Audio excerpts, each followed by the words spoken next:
So you've been living in the library for weeks. You know this stuff. You've hit those practice questions so many times you could probably do them in your sleep. Every time you tested yourself at home, the answers just clicked, no sweat. But then you're actually there, you're in that weirdly quiet exam room, the paper hits your desk, and nothing. Your brain just flatlines. It's like someone reached into your head and hit delete on every single hour of memorizing you did. And the worst part is that you can actually feel the information there. You know it's sitting in some corner of your brain just out of reach, basically mocking you while the clock is ticking down. Look, this isn't just a string of bad luck. It's not that you didn't study enough either. What's actually happening is way more frustrating than that. Your own brain is actively working against you, and it's doing it on purpose. Here's the thing nobody really explains. Your brain sees that exam room as a literal battlefield. I'm not being dramatic. Your biology thinks you're at war. Thousands of years ago, your ancestors had this built-in survival system for when things got life or death. If there was a predator in the bushes or a rival tribe attacking, this system kicked in to give you instant physical action. Fight or flight. Simple. Well, that exact same ancient system is still running in your head today. The problem is it's getting triggered by a piece of paper with some math questions on it. Your brain literally cannot tell the difference between a calculus final and a saber-toothed tiger. It sounds ridiculous when you say it out loud, but your body doesn't care about logic. The second you feel that pressure, that if I mess this up, it's over feeling, this tiny part of your brain called the amygdala takes the wheel. It's about the size of an almond, and it's basically your internal alarm system. When it decides you're in danger, it doesn't ask for your opinion. It just hijacks the whole ship. And that's just the opening act.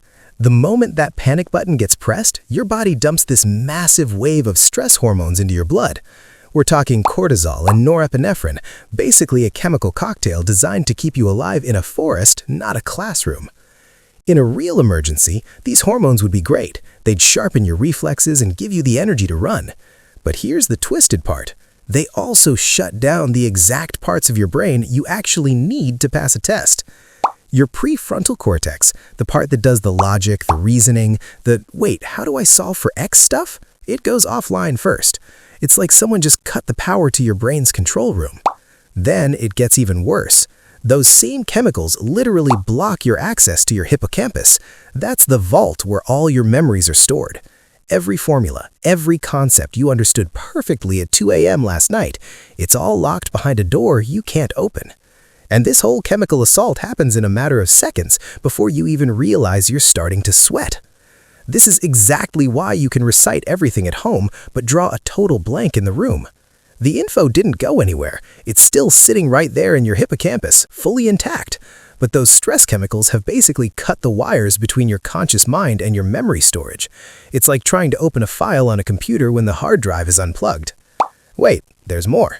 Your working memory, the mental scratch pad where you actually process thoughts, usually only holds maybe 3 or 4 things at once. It's already pretty limited, but under exam stress, that capacity gets crushed down to almost nothing. Your brain is way too busy running survival protocols to waste resources on history dates or formulas. So you just sit there, staring at a question you know you studied, feeling like you're losing your mind while the actual knowledge is sitting 2 millimeters away in your skull, totally out of reach. Now here is where it gets really messed up. The panic you feel when you realize you're blanking makes everything exponentially worse. Your brain interprets that rising heart rate and the "oh no" feeling as confirmation that you really are in danger. So it doubles down. More cortisol, more norepinephrine, even less access to your memories. You're stuck in this brutal feedback loop. Fear makes you fail, and failing makes you more afraid. And every time you freeze up like this, your brain learns. It builds a stronger connection between test-taking and threat. The next time you walk into a room, your amygdala recognizes the smell of the desk and the sound of the clock and triggers the alarm even faster than before. This is why some people freeze more than others. It's not because they're weaker or less prepared. It's just that their brains have been trained, through bad experiences, to treat exams like a genuine emergency. Once that wiring is in place, it's incredibly hard to snap out of it. But there's one more thing making this 10 times worse for most students: sleep deprivation. Pulling an all-nighter isn't just making you tired, it's actively sabotaging your brain chemistry. When you haven't slept, your cortisol levels are already high before you even see the test. Your amygdala is already hyperactive, ready to blow the whistle at the slightest bit of stress. Meanwhile, your prefrontal cortex, which is already struggling, is basically running on fumes. There are studies showing that going without sleep has the same effect on your brain as being legally drunk. Just think about that. You're walking into the most important test of the year with your threat detection turned up to 11 and your logic center barely functioning. And here's the kicker. Most of us study in a comfortable spot. We're in our rooms, maybe lying on the bed, music playing, snacks nearby. Then we take the exam in a cold, sterile room under buzzing lights with a timer ticking.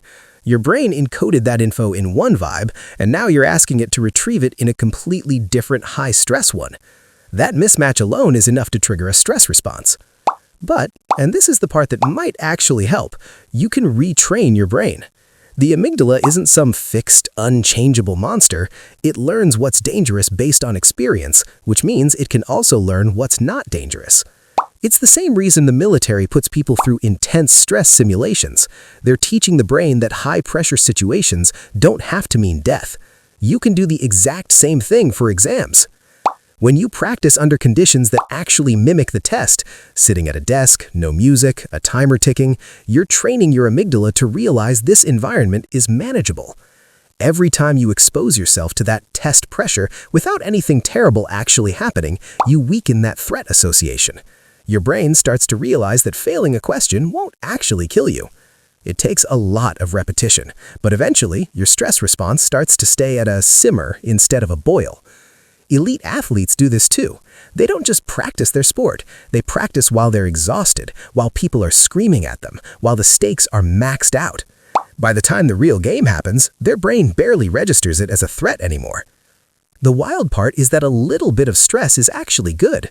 A tiny bit of cortisol can sharpen your focus and help you pull info faster. The problem is just when you cross that line from focused to shut down. Your brain is just stuck using this ancient alarm system that was built for survival, not for academia. It's trying to save your life when all you need is the quadratic formula.